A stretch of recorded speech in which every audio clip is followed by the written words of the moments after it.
Chapter 1. Harriet had been studying the pelvis for the better part of 20 minutes before the Duke noticed. She was aware, in the precise and cataloging way that she was aware of most things in this house, that a detailed copperplate engraving of the os coxa was not standard breakfast fare.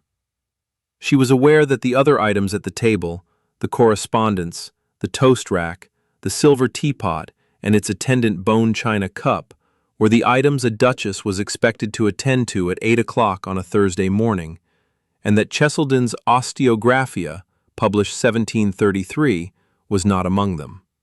She was aware, furthermore, that the Duke of Ashfield was sitting 6 feet away reading a letter about drainage and had not yet looked up, and that when he did look up, he would see the pelvis, and that the pelvis would present him with a situation his education had not prepared him for, which was that his wife had interests, and that her interest, at this particular moment, was bone.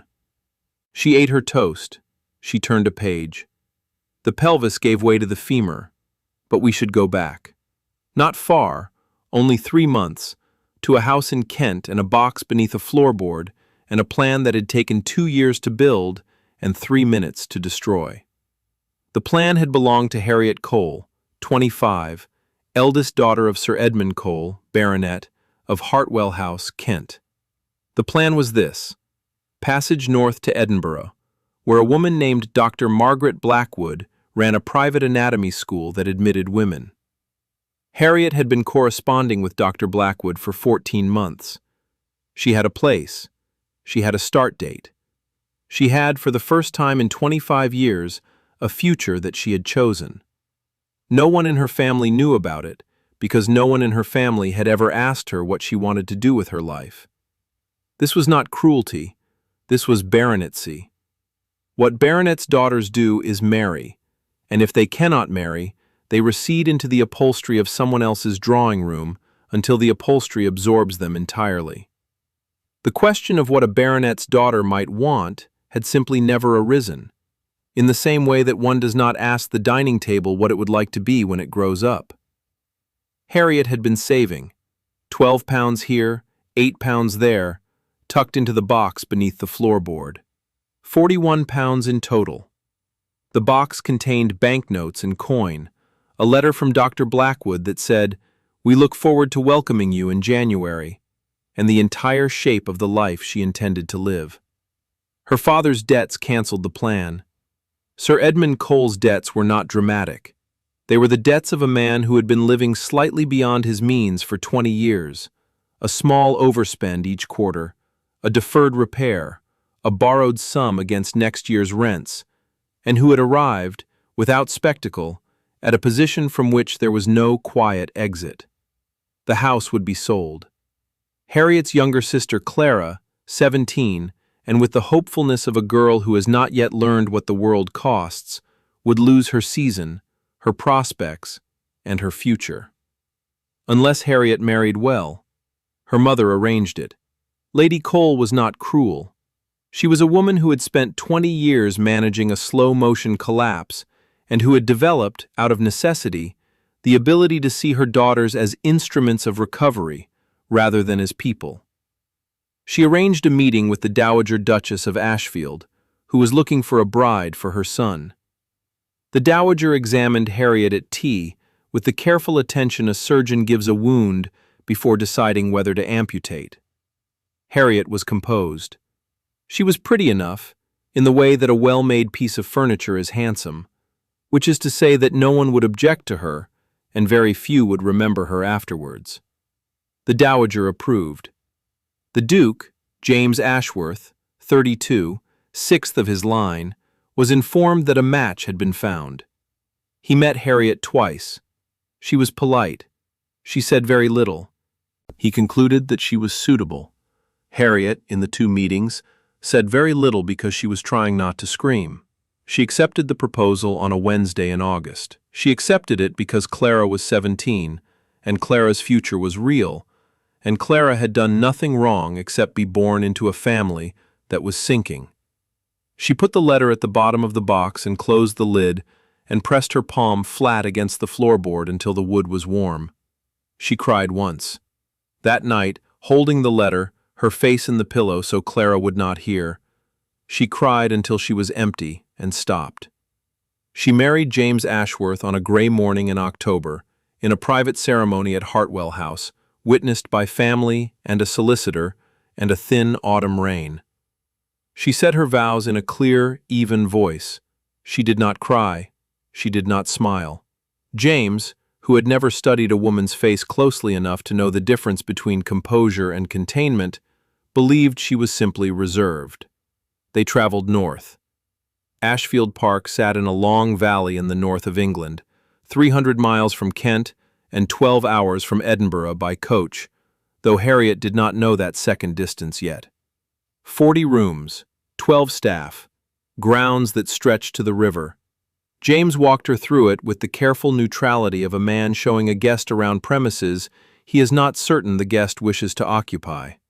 Her rooms were in the east wing, a suite, decorated by his mother, furnished in pale blue silk, with a view of the formal garden, which was immaculate, symmetrical, and contained nothing alive in any way that interested a woman who had spent 2 years studying what went on inside living things. She walked into the room. She set her traveling case on the bed. She opened it. Beneath her clothes, wrapped in a shawl, was a leather-bound volume. Cheselden's Osteographia, 1733.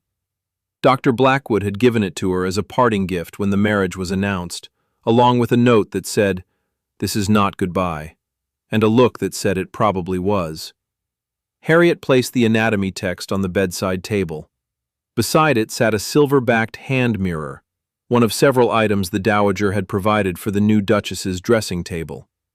She looked at the two objects side by side, the mirror and the anatomy, the Duchess and the student, the life she had been given and the life she had been building. She picked up the anatomy text. She opened it. She read. That was the first evening. There would be 360 more. Chapter 2. Harriet did not rebel against the dukedom. She did not throw vases or refuse to attend dinner or write impassioned letters to her mother about the injustice of her situation. She did something quieter and, to the household of Ashfield Park, considerably more alarming. She continued to be the person she was before the marriage. She read the anatomy text at breakfast, propped against the teapot, while James read his correspondence across the table. She read it in the drawing room in the afternoon, while the visiting wives of the county worked their embroidery. She read it in bed, late, by candlelight, her thumb tracing the line of a clavicle while the house around her slept. James noticed the book on the third day. He glanced at it across the breakfast table. He saw a detailed engraving of a human pelvis. He looked at Harriet. She was eating toast and studying the iliac crest with the same unhurried attention she gave to everything.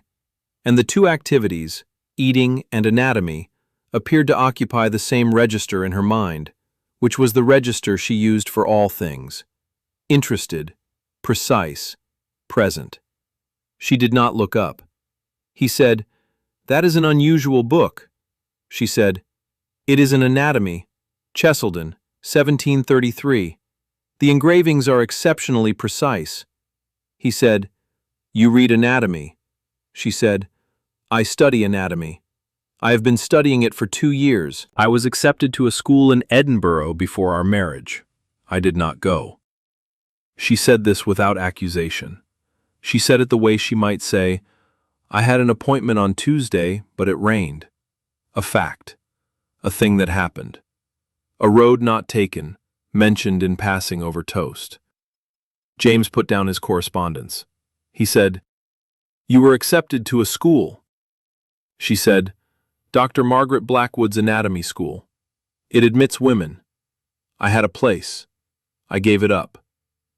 He said, "Why did you not tell me?" She looked at him. It was the first time she had looked directly at him since the wedding. Not at his collar, not at his hands, not at the careful space beside his head that she had been addressing for 3 days as though he were slightly to the left of where he actually sat. She looked at him, and her eyes, which were gray and level and completely without performance, held his. She said, You did not ask. She returned to her toast. She turned a page. The pelvis gave way to the femur. James sat across from her with his correspondence in his hand, and the slow, unfamiliar sensation of having been told something true by a woman who had not raised her voice. Something moved at the corner of his mouth, a twitch that might, in a less controlled man, have become a smile. It did not become a smile.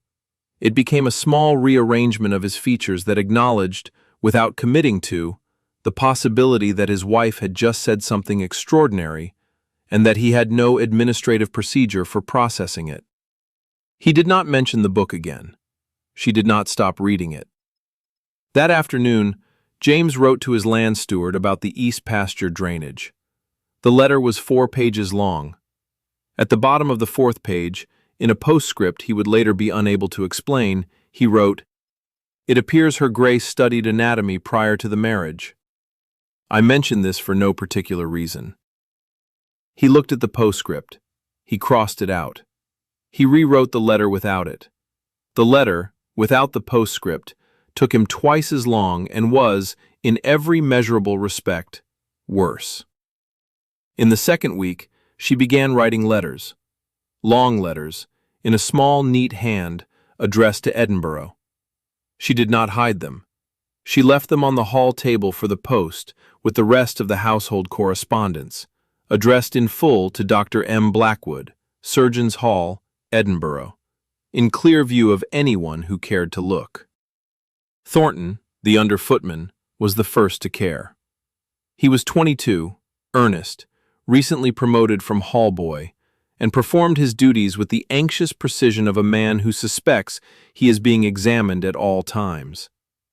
The Duchess's letters alarmed him.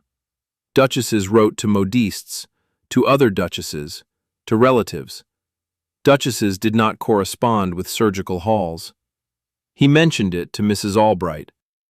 Mrs. Albright was the housekeeper.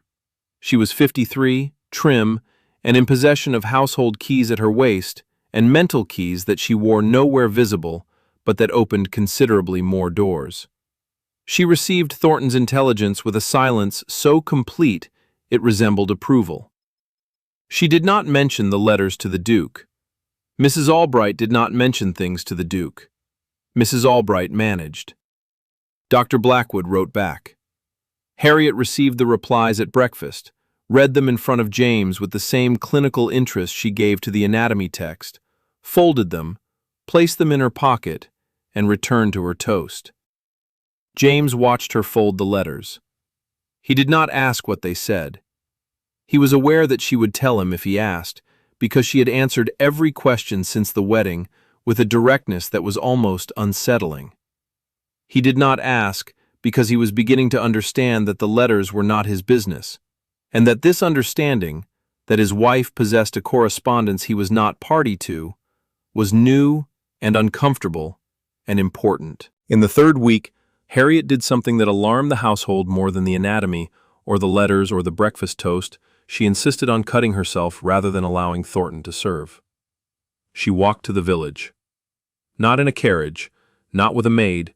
She put on her boots, her own boots, the ones she had brought from Kent, brown and sensible, and worn at the heel, and emphatically not from the Duchess's wardrobe, and she walked the 2 miles to Ashfield village, alone, in the morning, without telling anyone where she was going. Mrs. Albright discovered the Duchess's absence at 10. The household mobilized with the quiet efficiency of a regiment that has drilled for this specific emergency, which it had not, because no previous Duchess had ever required locating. Thornton was sent to check the East Wing. He checked it. He checked it thoroughly.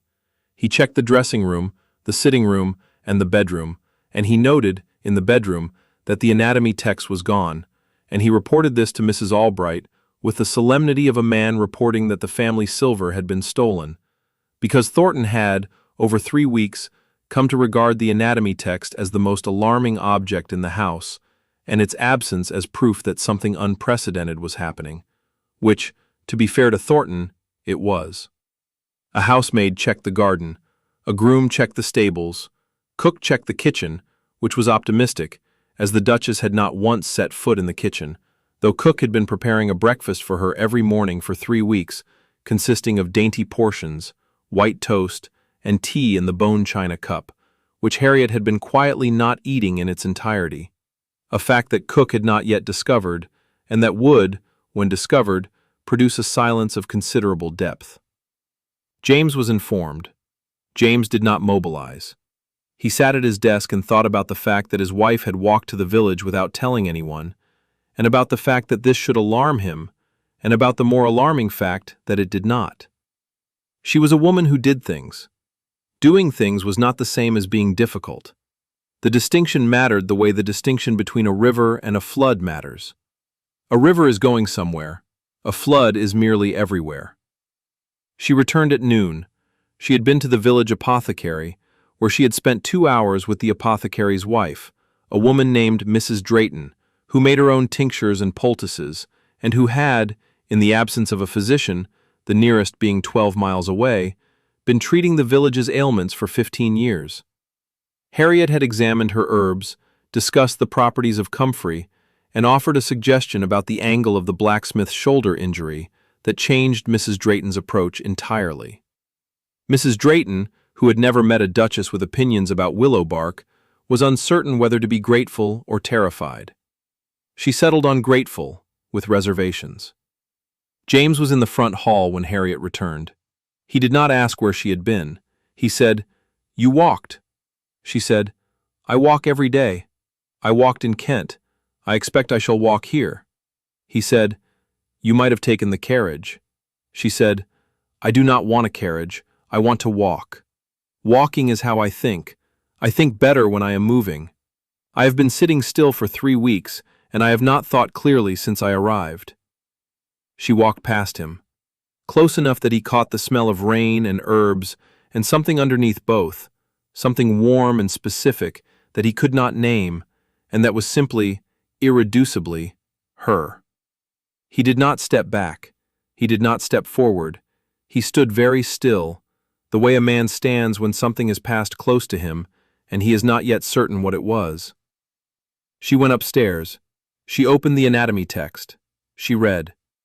That evening, James wrote a note to Mrs. Drayton. The note thanked her for her counsel regarding the blacksmith's shoulder, which was, technically, an estate matter, as the blacksmith was a tenant, and his shoulder was, therefore, in a sense that James would have struggled to defend in conversation but that felt administratively sound, James's responsibility. He asked whether the Duchess's suggestion regarding the angle of the injury had been useful, and whether any further medical supplies were required, which he could arrange through the estate accounts. It was, in every respect, a letter about drainage. It was not about drainage at all. James stood in the front hall with his hands behind his back, and the growing awareness that the room upstairs had been arranged by his mother for a woman who did not exist. A quiet, manageable woman who read novels and worked embroidery and did not walk to the village in her own boots to discuss willow bark with the apothecary's wife. The woman who existed read anatomy and wrote to Edinburgh and thought by walking.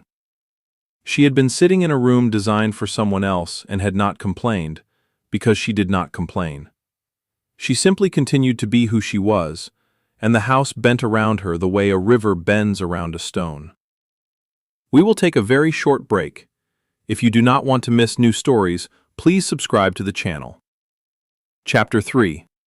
In the 6th week, the Dowager visited. She arrived on a Friday afternoon in a carriage that was older than several of the trees in the avenue, and in a temper that was older than the carriage. The Dowager Duchess of Ashfield was 82, stood 5 feet and 1 inch in her boots, and had been waiting for someone in her family to do something interesting since approximately 1800, which was the year her husband had died, and the last time anything at Ashfield had surprised her. She had sharp, dark eyes, silver hair beneath a cap of fine lace, and the particular posture of a woman who has spent 6 decades refusing to bend and has no intention of starting now. She had heard from Mrs. Albright, who wrote to her weekly, a practice James was not aware of and would not approve of, and could not have prevented if he tried, that the new Duchess was unusual. The Dowager had come to assess the situation, which is what the Dowager called it when she intended to fix something. She had been on the road for 2 days to do it. She was 82. She did not consider 2 days on the road remarkable. She considered most things other people found remarkable to be, in fact, ordinary and slightly late. Thornton met her at the front door. He bowed, he announced her. He did everything in the correct order and at the correct angle and with the correct form of address, and the dowager looked at him the way a cat looks at a very earnest mouse and said, "You are new." Thornton said, "I was promoted in the spring, Your Grace." The dowager said, "From what?" Thornton said, "Hallboy, Your Grace." The dowager said, "I can tell. You are holding the door as though it has done something wrong. Let go of the door. The door can manage." Thornton let go of the door. The dowager entered. Thornton stood in the hallway, holding nothing, and understanding for the first time that there were forces in this house more alarming than the anatomy text. She assessed it at dinner. Harriet was wearing a dress that was not from the Duchess's wardrobe. It was her own, brought from Kent, dark green, simple, well made, but a full season behind the fashion and entirely unconcerned about it. She was wearing her own hair, pinned without the assistance of the lady's maid, whose elaborate arrangements Harriet had been declining every morning for 6 weeks with a politeness so absolute it had the structural properties of a wall. She was sitting at the Duchess's end of the table, eating her soup, and she was, the dowager noticed with mounting interest, not performing. This requires explanation. In the dowager's experience, which was considerable, duchesses performed. They performed the soup, they performed the conversation, they performed the candlelight and the napkin and the precise angle of the wrist when lifting a glass. Every duchess the dowager had known, including herself, had performed. Some beautifully, some badly, some with grim determination, but all of them had understood that the performance was required. Harriet was not performing. She was eating soup. She was talking when spoken to and not otherwise. She was being simply a woman at a table. And the effect was like watching someone sit in a theater without watching the play. The play was going on all around her. She was not refusing to watch it. She was reading a book in her lap, metaphorically speaking, and the book was more interesting, and she did not see why anyone would expect otherwise. The dowager, who had been performing for 60 years, found this quietly devastating. After dinner, the dowager asked to speak with Harriet privately. They sat in the drawing room. The fire was low and the candles were lit, and the dowager looked at the young woman across from her and saw that she was not looking at a duchess. She was looking at a woman sitting inside a duchess, the way one sits inside a carriage, occupying the space without any particular attachment to the vehicle. The dowager said, "My dear, how are you finding Ashfield?" Harriet said, "The grounds are beautiful, the library is well stocked, the kitchen garden has potential." There was a quality to this answer that the dowager could not immediately name. It was not ungrateful, it was not cold. It was a surveyor's report, delivered in the voice of a woman who has been asked to comment on a building she did not commission and does not own. The dowager said, "And the household? Mrs. Albright?" Harriet said, "Mrs. Albright is extremely capable. She runs the house with great skill. I have not interfered." The dowager said, "You have not interfered." Harriet said, "It is Mrs. Albright's house. She has managed it for 19 years. I have been here for 6 weeks. It would be presumptuous of me to interfere." The dowager was quiet. She said, "It is not Mrs. Albright's house, my dear. It is yours." Harriet said, "With respect, Your Grace, it is your son's house. I live in it. That is not the same as owning it." Something moved in the dowager's face, not anger, recognition. A woman who did not consider the Duke's house her own, a woman who, 6 weeks into a marriage, had not claimed a single room, not moved a single piece of furniture. A woman who had moved into the spaces provided and continued to be who she was before, as though the marriage were weather. The dowager said, I chose you for James because I believed you were manageable. I am beginning to suspect I was wrong." Harriet said, "You were not wrong. I am extremely manageable. I manage myself. I have been doing it since I was 17. I simply do not require anyone else to manage me, which is not the same as being unmanageable. It is the opposite." The dowager looked at her for a long time. Outside the window, the formal garden sat in its immaculate symmetry and waited to be admired. Harriet did not look at it. The dowager said, "What did you want to do, my dear, before this?" Harriet was quiet. No one had asked her this, not her mother, not her father, who had produced the debts and the daughters in roughly equal proportion and had not thought to connect the two.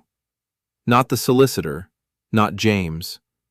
No one, in the entire process of arranging and executing her marriage, had asked her what she wanted to do before it happened, because what she wanted was not a category that applied. What she wanted had always been beside the point, which was why she had built the plan in secret and corresponded with Edinburgh for 14 months without telling anyone. Because the only way to want something, when you are a woman in a world that does not ask, is to want it quietly and build toward it alone. She said, "I was going to Edinburgh to study anatomy. I had a place at a school run by a woman named Dr. Blackwood. I gave it up because my family needed me to marry." The dowager did not flinch. She did not recoil. She did not produce the look of polite alarm that Harriet had expected, the look that says how extraordinary, followed by a long silence that means how inappropriate. The dowager sat with it. She sat with it the way she sat with everything, which was with the patience of a woman who has been alive for 82 years and has learned that the most important things are usually the ones that take the longest to hear. She said, very quietly, "I am sorry." Harriet's hands, which had been still in her lap throughout the conversation, moved. Just once. A small, involuntary motion, the fingers of her right hand closing and then opening, as though she had reached for something and remembered, halfway through the reaching, that it was not there. It was the smallest possible loss of composure. It was also the first. She said, "You did not know?" The dowager said, "No, but I should have asked." She looked at Harriet's hands. She looked at them the way she looked at most things, which was with the understanding that what people do with their hands is usually more honest than what they do with their faces, and what Harriet's hands had just done was grieve, briefly and without permission, for the life she had put in a box. She stood. She went to find James. She found him in the study, at his desk, reading a drainage report that he had been reading for 3 days, and that was not as complex as his attention to it suggested. She sat in the chair across from him and told him everything. The school, Dr. Blackwood, the plan, the box under the floorboard, the life his wife had been building, and the marriage that had ended it. James listened. When his mother finished, he was quiet for a long time. He said, "She told me about the school. At breakfast in the second week, she said she had been accepted to a school in Edinburgh and did not go." His mother said, "And what did you do?" He said, "I did not ask further." His mother said, "Why?" He said, "Because I did not know what to do with the information." His mother looked at him. Something that was not quite a smile moved at the corner of James's mouth and stopped. It was a characteristic expression. The mouth moved, the intent was present, the smile did not arrive. It was the facial equivalent of a letter written and not posted. His mother said, "James, you married a woman who was building a life. The marriage ended the life. She has not complained. She has not rebelled. She has simply continued to be who she was before you married her, and the house cannot accommodate it, because the house was built for a different kind of woman. You did not marry the wrong woman. You married the right woman for the wrong reasons. and she is sitting upstairs right now in a room she did not choose, reading a book about bones, writing letters to the life she gave up, and she has not once asked you for anything." She stood. She was not a tall woman, but she had the quality that certain small women possess of appearing to be looking down at everyone, regardless of the geometry involved. She said, "That should frighten you, James. A woman who asks for nothing has decided you have nothing to give her." She left. James sat in the study for a very long time, the drainage report open on his desk, not reading it. That evening, the Dowager hosted a small dinner. 4 families from the county, soup, fish, a roast, the usual architecture of polite society assembled in the dining room at Ashfield Park, and performing, all of them, with the well-practiced ease of people who have been having the same dinner in the same room since before the century turned. Lady Fenton, who sat to Harriet's left, and who was the county's most reliable source of observations, delivered in the key of concern, said, "I understand you have been walking to the village, Your Grace, alone, every morning." Harriet said, "Yes." Lady Fenton said, "How adventurous!" This was not a compliment. Adventurous, in Lady Fenton's vocabulary, occupied the same category as interesting and original, which was the category of things that women did that other women commented on and that no one actually approved of. Lady Fenton smiled. The smile was immaculate. Harriet said, "I walk because I think better when I am moving. I visit Mrs. Drayton, the apothecary's wife, because she treats the village's ailments, and she is good at it, and I am learning from her. I studied anatomy before my marriage, and I intend to continue studying it after. These are facts about me. They are not adventures. Adventures happen to people who are doing things for the first time. I have been doing this for 2 years. It is simply my life." The table was quiet.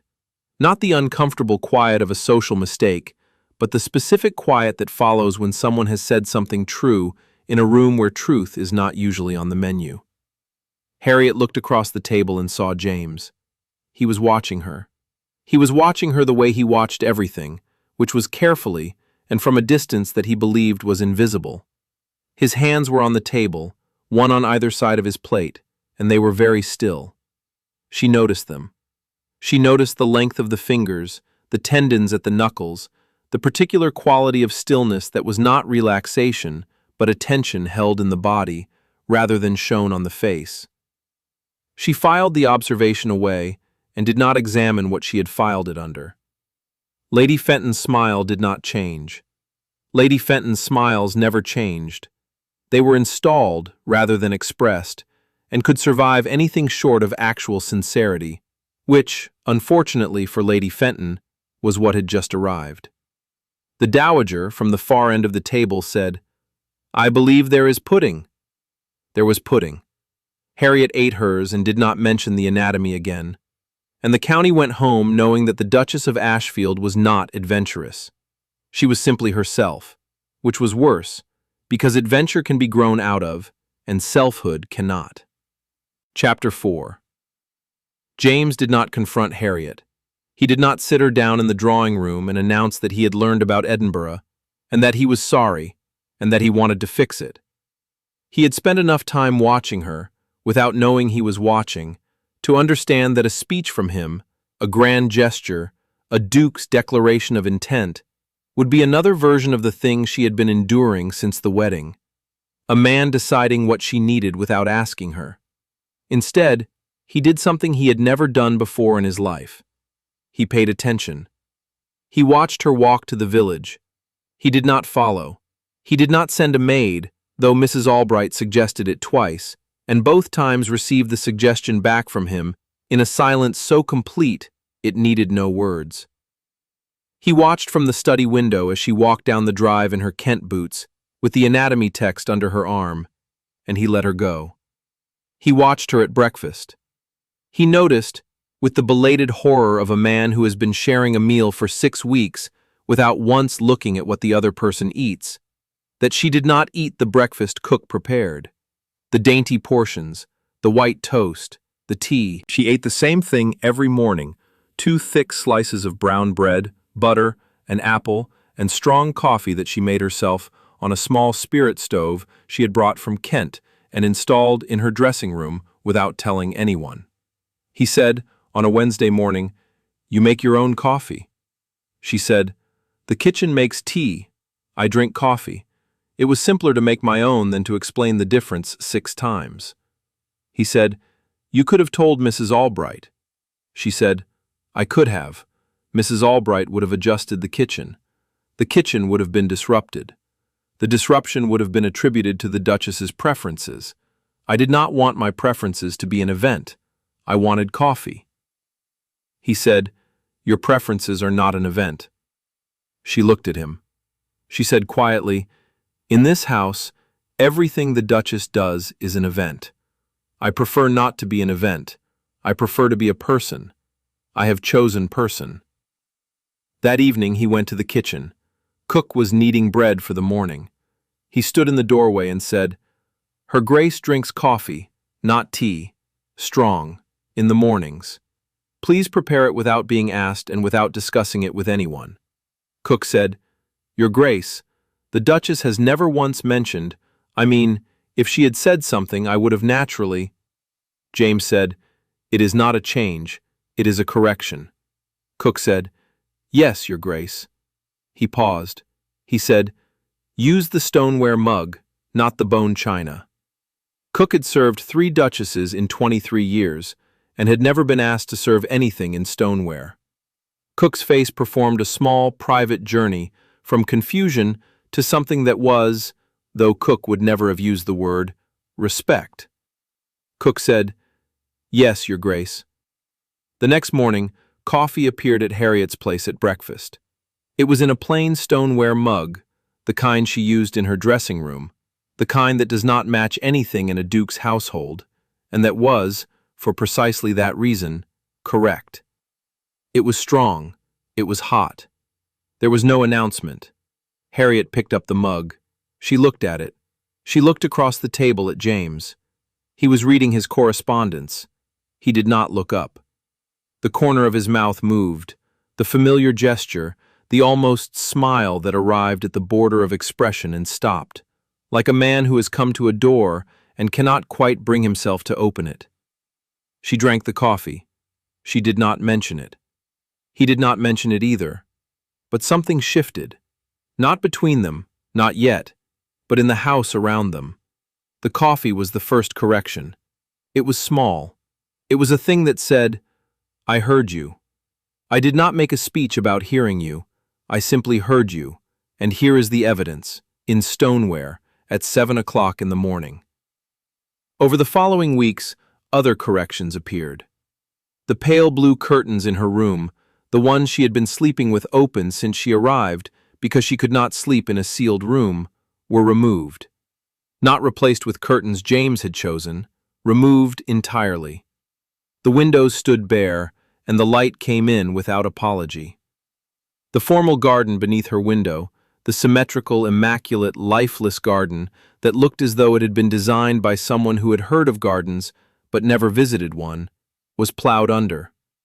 James instructed the gardener to prepare the beds and leave them empty. He told Harriet, over breakfast, that the garden beneath her window was available if she wished to plant it. He did not tell her what to plant. He did not suggest roses or lavender or anything that a duchess's garden ought to contain. He simply said, "It is empty. It is yours." She planted herbs, comfrey, willow bark, chamomile, yarrow, betony. The same herbs Mrs. Drayton used in the village, planted in rows that were not decorative. They were functional. The garden of a woman who wanted her materials within arm's reach. The effect, viewed from the drawing-room window by any visiting member of the county, was of a duchess who had replaced the ornamental garden with what appeared to be a small and very organized pharmacy. James came to the garden on the 3rd day. She was kneeling in the turned earth, pressing chamomile seedlings into the soil with her bare hands, her sleeves pushed back, dirt on her wrists. He crouched beside her to look at what she had planted. He did not announce himself. He simply arrived, the way he arrived at everything, with the quiet assumption that his presence was expected, and the quiet uncertainty that it was wanted. She said without looking up, "Chamomile. For poultices. Mrs. Drayton uses it for the swelling in old Mr. Garrick's knees." He said, "Garrick is a tenant. If he needs medical attention, I can arrange for the physician from Millbridge." She said, "Garrick does not need a physician 12 miles away. He needs chamomile and someone who will look at his knees without charging him a day's wages for the privilege."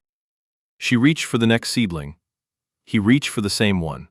Their hands stopped, 6 inches apart in the turned earth, his fingers dark with soil, hers already buried to the knuckle. Neither reached further. Neither pulled back.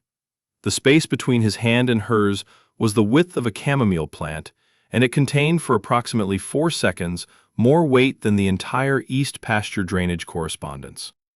She took the seedling. She planted it. He stood up. He stood up slightly less quickly than a man who was simply observing a garden would need to. He said, "The physician from Millbridge. I will tell him he is not required." She said, "That would be efficient." He said the word back to himself as though examining it from several angles and finding that it did not, in fact, describe what had just happened in the garden bed.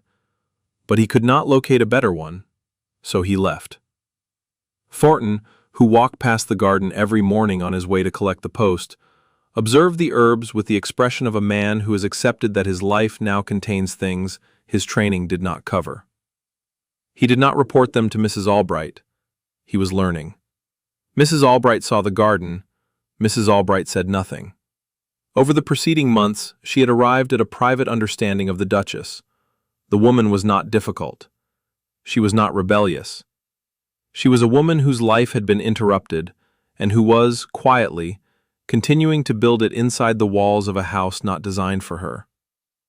Mrs. Albright had run this house for 19 years and had seen duchesses arrive bright and become dim.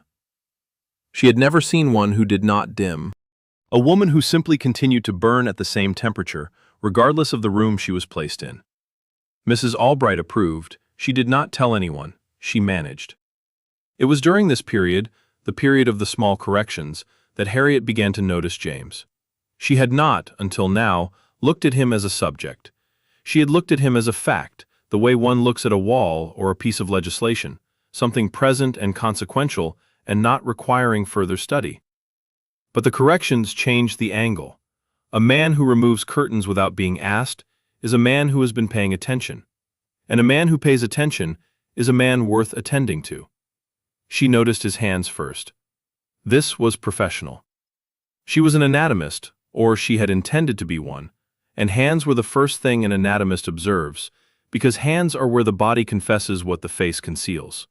His hands were large, capable, well kept but not idle. She saw him, one afternoon, mending a fence rail at the edge of the kitchen garden, with the same unhurried competence he brought to the drainage reports, and his hands around the hammer were sure and unconcerned.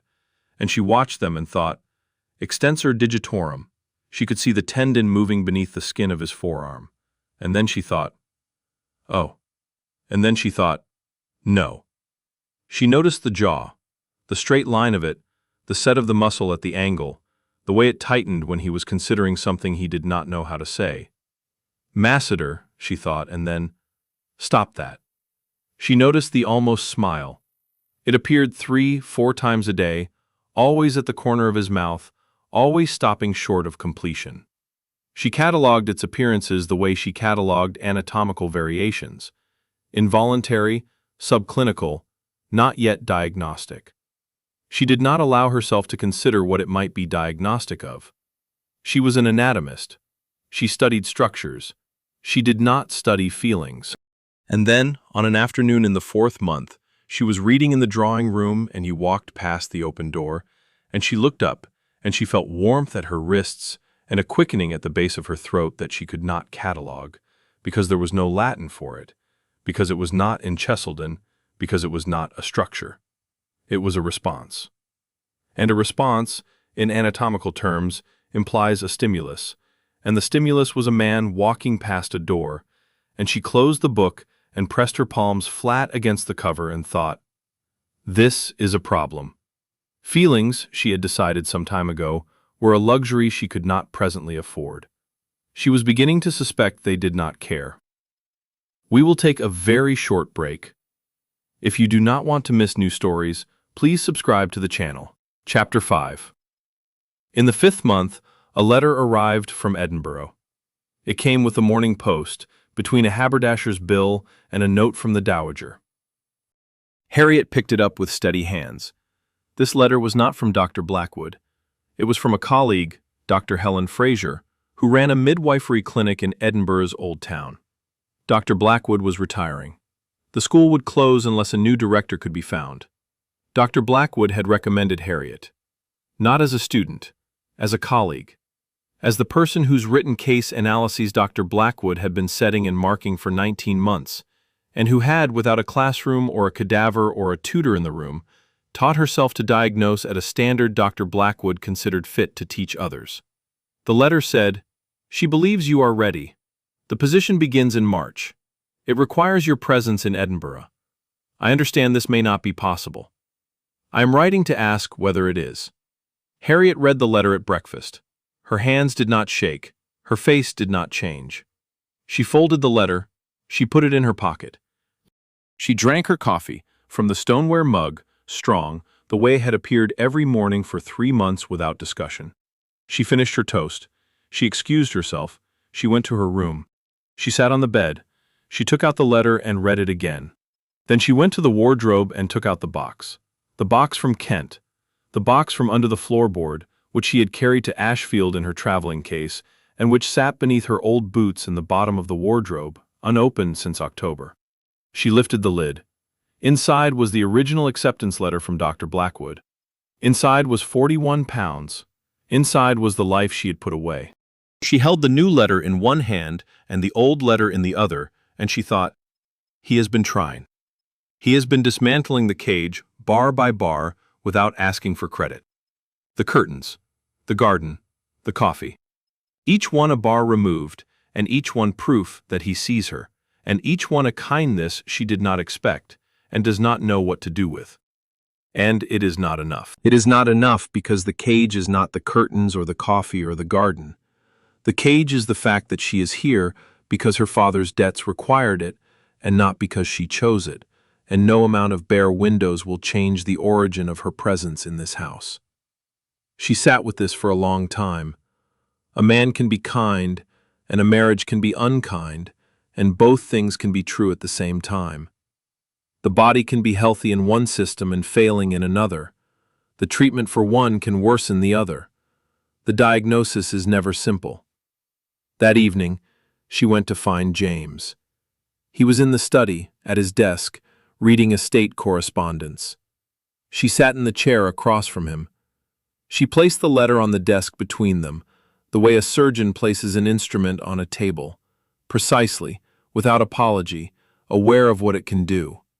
She said, "I have been offered a position in Edinburgh." He picked up the letter. He read it slowly. He read it twice. He said, "This is a directorship." She said, "Yes." He said, "Of a medical school." She said, "Yes." He said, "In Edinburgh." She said, "Yes." He was quiet. He put the letter down. He looked at her across the desk. She was sitting very straight, her hands on her knees, her face steady. She was not asking permission. She was not requesting. She was informing him, the way she had informed him of everything since the wedding, directly, without ornament, without apology, and with the absolute expectation that the information, once delivered, was hers to act on regardless of what he did with it. He said, "When does it begin?" She said, "March." He said, "What do you need?" She had not been expecting this question. She had been expecting the measured, reasonable argument of a duke explaining why a duchess cannot leave her husband's house to run a medical school 400 miles away. She had prepared for it. She had assembled her points the way she assembled her anatomy notes, clearly, in order, with evidence. She had expected the walls to go back up. He said again, "What do you need?" She looked at him. She said, "I need to go to Edinburgh." He said, "Then go."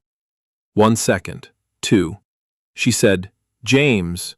It was the first time she had used his name. In 5 months of marriage, she had addressed him as Your Grace, and, when she could avoid addressing him at all, as nothing. The name arrived in the room the way a first touch arrives, unexpected and weighted with everything that had preceded it. He said, "Go. Take what you need. Take the anatomy text. Take the herb cuttings from the garden. Dr. Fraser may want them. Take the coffee. Edinburgh coffee is terrible, or so I am told." "I will be here." She said, "You cannot mean that." He said, "I have spent 5 months watching you live in a house you did not choose, in a marriage you did not want, building a garden out of the only freedom I could think to give you. I have watched you walk to the village every morning because walking is how you think. I have watched you read anatomy at my breakfast table and write letters to Edinburgh and drink coffee from a stoneware mug because the bone china belongs to a person you are not." His voice was steady, his hands were not. They were on the desk, on either side of the letter, and they were very still, which was not the same as being steady. Harriet, who had spent her life reading the body the way other people read books, saw the difference. He said, "I married a woman who was on her way somewhere and I stopped her. I do not know how to undo a marriage. I know how to open a door." He paused. The study was quiet. The fire had burned low and neither of them had noticed. "Go to Edinburgh. Run the school. Be who you were going to be before I interrupted. I am not giving you permission because I know you do not need it and would not accept it. I am telling you that the door is open and I will not close it behind you." She sat across from him. She was holding the edges of the chair the way she held everything, with precision, with control, with the particular steadiness of a woman who has been holding herself together for so long that the holding has become the structure. Except now, for the first time since the gray morning in October, when she had said her vows in a clear, even voice without smiling, the structure moved. Not a crack, not a collapse, a shift, the way ice shifts on a river when the spring comes underneath it, and the surface, which has been so still for so long that everyone has forgotten it is not solid, begins to remember that it is water. She said, "You would let me go." He said, "I would not use the word let. You are not mine to let. You are a person. You were a person before I married you. The marriage did not change that. It took me 5 months to understand. I am sorry it took so long." She said, "What will you tell people?" He said, "That my wife is a physician, that she is in Edinburgh, that I am proud of her." She said, "They will say the Duchess has left her husband." He said, "They will say what they say. I will be here. You will be in Edinburgh. The coffee will be ready when you come home." She looked at the desk. The anatomy text was on the corner where she had left it 3 days ago, sitting beside his estate correspondence as though it belonged there. As though a book about bones and a letter about drainage occupied the same category, which was the category of things that mattered to the people in this house. She said, "I did not choose this marriage." He said, "I know." She said, "I chose it for Clara, for my family, not for you." He said, "I know." She said, "I am choosing Edinburgh for myself." He said, "I know." She said, "If I go to Edinburgh, and if I come back, it will be because I chose to come back. Not because the marriage requires it, not because the title requires it, not because you asked, because I chose to." He said, "That is all I want." She said, "You want me to choose you." He said, "I want you to be free to choose. If you choose me, I will be here. If you choose Edinburgh, I will be here. If you choose something I have not imagined yet, I will still be here. The door does not close." She was quiet for a long time. The study was very still. The anatomy text sat on the corner of his desk where she had left it. The stoneware mug sat on the shelf behind his chair where she had left it. He had not moved either. He did not move her things. He had learned that her things, in her places, were the markers of her presence in a house she had not chosen, and that to move them would be to erase the evidence that she was here. She stood. She walked around the desk. She stood in front of him. He looked up at her. She put her hand on his face. It was the first time, in 5 months of marriage, that she had touched him by choice. Her palm on his cheek, her fingers against his jaw. The masseter, she thought, and then she thought nothing at all, because the feeling of his face under her hand was not anatomical. It was not a structure. It was a man, warm and specific, and looking up at her with eyes that were gray-green and completely without defense. And she held his face and she said, "I will come back." He did not say promise. He did not say when. He put his hand over hers on his face, and he held it there and he said, "I will be here." His mouth, at the corner, moved, the familiar gesture, the almost smile. Except this time it did not stop. This time it arrived, fully, for the first time in her presence, a real smile, unguarded and certain and warm, and it changed his face the way weather changes a landscape, the same features in a different light, and she looked at it and thought, "I did not know your face could do that." She did not say it aloud. She held his face. He held her hand. The fire was low and the room was quiet, and neither of them moved for a very long time. Harriet left for Edinburgh in March. She took her trunk, her books, her anatomy text, her herb cuttings from the garden, and the stoneware mug. She did not take the silver mirror. She did not take the Duchess's wardrobe. She took what was hers. James drove her to the coaching inn himself. He carried her trunk. He set it on the coach. He stood in the yard with his hands at his sides and his coat collar turned up against a thin spring rain. She was standing at the coach door. She was wearing her Kent boots and her dark green dress and her own coat, and she looked, he thought, like herself. That was all. That was everything. She looked like herself. She said, "It is a 12-hour journey." He said, "I know." She said, "I will write." He said, "I will read." She said, "The coffee in Edinburgh is terrible." He said, "I have sent a crate ahead. It is waiting at Dr. Fraser's clinic." I did not include a note. I was not sure what to say. She looked at him. She laughed.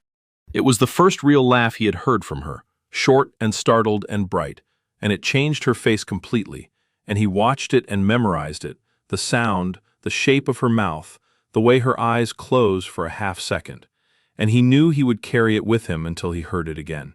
She boarded the coach. The coach left. He watched it go down the road and around the bend and out of sight. He stood in the yard for a while, because the yard still smelled of her, which was herbs and coffee and rain. Then he went home. The house was quiet. The breakfast table had one setting. The coffee was in the kitchen, unpoured. Mrs. Albright said nothing. Thornton said nothing. Cook said nothing, though Cook had made the coffee anyway, out of habit or hope, because she had been told to prepare it every morning and intended to do so until told otherwise. James sat at his desk. He looked at the corner where the anatomy text had been. It was gone. In its place was a small folded note in Harriet's handwriting. He opened it. It said, "The iliac crest is on page 47. It is the bone that supports the weight of the body when standing. I have always thought it is the most important bone in the human frame. Not the strongest, not the largest, just the one that holds everything up. You are my iliac crest. I did not know that until I chose to leave. H." He read it. He read it again. He put it in his pocket. He kept it there. Harriet was in Edinburgh for 11 months. She wrote every week, long letters full of the clinic and the students and the city. She wrote about a woman she delivered at midnight in a tenement in the Cowgate. She wrote about a lecture on bone setting that made a student faint, and about the student who fainted later setting the cleanest fracture Harriet had ever seen, which she told him because she wanted him to know that falling down is not the same as failing. She wrote about the coffee, which was terrible, and the crate he had sent, which she rationed and kept on the shelf beside the anatomy text, because some things belong together and the evidence of being known is one of them. She did not write about missing him. She did not need to. The letters were the missing, the fact that she addressed them to James and not to Your Grace, the fact that she told him about the bones. He wrote back. He wrote about the estate, the drainage, the tenants. He wrote that Clara had had her season, quietly funded by the Ashfield accounts, and that she had been seen at 2 assemblies and 1 concert and had received the attention of a perfectly adequate young man from Hertfordshire, which Harriet read twice and then sat down and pressed her hand over her mouth, because Clara's season had been the price, and Clara's season had been paid, and the transaction at least was complete. He wrote about Mrs. Albright, who had started growing chamomile in the kitchen garden, using Harriet's plants, and who would not admit this to anyone, and who was, James suspected, sending the dried chamomile to Mrs. Drayton in the village in parcels marked household sundries. He wrote about Thornton, who had been promoted to first footman, and who had developed a habit of pausing at the herb garden every morning to check whether anything needed watering, a habit he did not explain and that nobody asked him about. He wrote about the dowager, who asked after Harriet every week, and who said, when told that the Duchess was delivering babies in Edinburgh, "Good. It is about time someone in this family did something useful." He mentioned, in one letter, that the old steward's cottage at the edge of the village had needed re-roofing, and that while the builders were in, he had made some alterations, and that the alterations were not worth describing. Harriet read this sentence 3 times. James did not describe things that were not worth describing. James described drainage. That sentence was doing something, and she did not yet know what. He did not write about missing her. He did not need to. The letters were the answer. The fact that he wrote back. The fact that he told her about the chamomile. The fact that he signed them James and not Ashfield. In February, 11 months after she left, Harriet wrote a different letter. It was shorter than the others. It said, "The term ends in March. Dr. Fraser is taking the directorship. The students are ready. I have done what I came to do. I am coming home. Not because the term is ending, because I am choosing to. I will arrive on the 14th. Please have the coffee ready." H. James read the letter. He read it twice. He went to the kitchen. He told cook to prepare the coffee. Strong, stoneware mug, the 14th of March. 7 o'clock in the morning. Cook said, "Yes, Your Grace." Cook's face, which had served 3 duchesses and survived all of them, did something it had not done in 23 years of service. It smiled.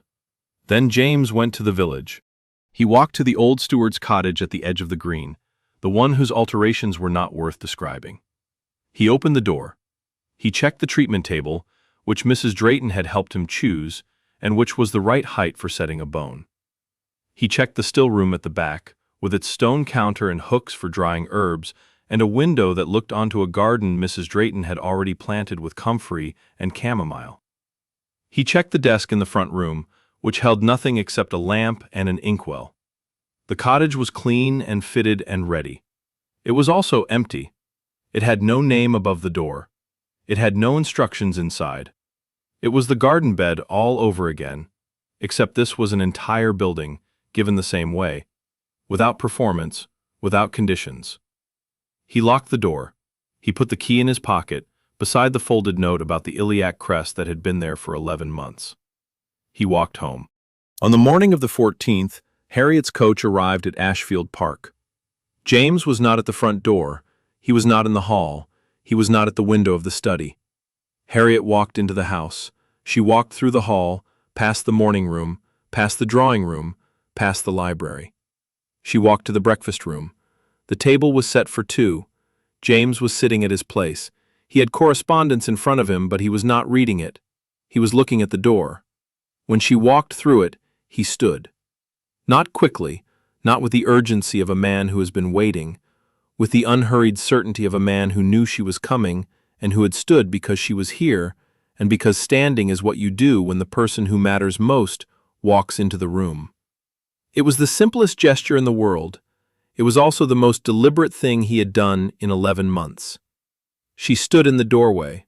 She was wearing her Kent boots and her dark green dress, the same dress, though it fitted her differently now, the way a year of work fits a person differently, and she was carrying a leather-bound anatomy text under her arm, thicker and heavier than the one she had left with, her own notes crowding the margins. She looked like herself. She had always looked like herself. That was the whole point. He looked at her. His face did the thing it had done 100 times across the months she had known him. The almost smile, the gesture that arrived at the border and stopped. Except this time it did not stop. This time it crossed. Not the careful, unguarded smile from the study, the one she had earned by putting her hand on his face. This was different.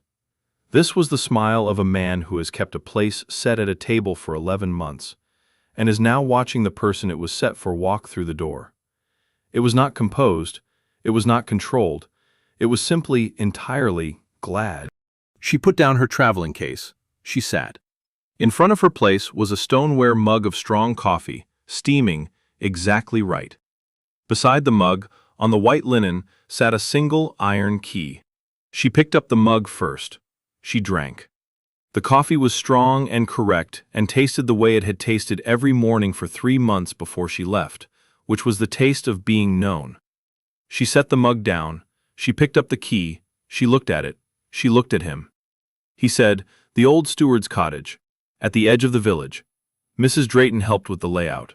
There is a treatment room, a still room, a desk, and a garden already planted. It is fitted. It is empty. She held the key. It was plain iron, heavy, warm from his pocket. He said, "It is yours." There it was, the garden bed, the curtains, the coffee, and now this. The same principle at a larger scale. The same man who had spent 5 months removing the bars of a cage now building, in their place, a room with an open door. Not a gift, a correction. The same word he had used with Cook. The world as it should have been, adjusted without announcement. She said James, just his name, the way she had said it for the first time in the study, the night she told him she was leaving. Except then it had been a door opening. Now it was a door she had walked through and closed behind her. Not closed against him, closed because she was inside, and inside was where she intended to stay. He said yes. She said, "The coffee is good." He said, "It is the same." She said, "I know." She reached across the table. She put her hand on the table beside his, palm down, the way she had put her hand in the garden soil 5 months before the separation, and this time the 6 inches closed. Her fingers touched his. His hand turned, opened, and hers settled into it. Neither of them gripped. Neither of them needed to. The contact was light and plain and warm, and it said everything the letters had been saying for 11 months without either of them writing it down. She held his hand. He held hers. The breakfast room was quiet. The coffee was strong. The key sat on the white linen beside the mug. The light came through bare windows and fell across the table and across their hands and across the 2 people sitting in a room that one of them had built and the other had chosen. She was not sitting in a room designed for someone else. She was sitting in a room she had chosen, and the man across from her had kept it ready, and the coffee was right, and the key was hers, and outside in the village a cottage was waiting for her to fill it the way she filled everything. With competence and honesty and the stubborn grace of a woman who had put her life in a box under a floorboard, and had taken it out again and had built it, in the end, in the place she chose. Neither of them said anything else for a long time, because neither of them needed to, because the room was full, and the mug was warm, and her hand was in his, and the door had been open, and she had walked through it. Thank you for listening to the story all the way to the end. Please tell us which city you are watching from and what the story made you feel. Do not forget to subscribe so you will not miss new stories.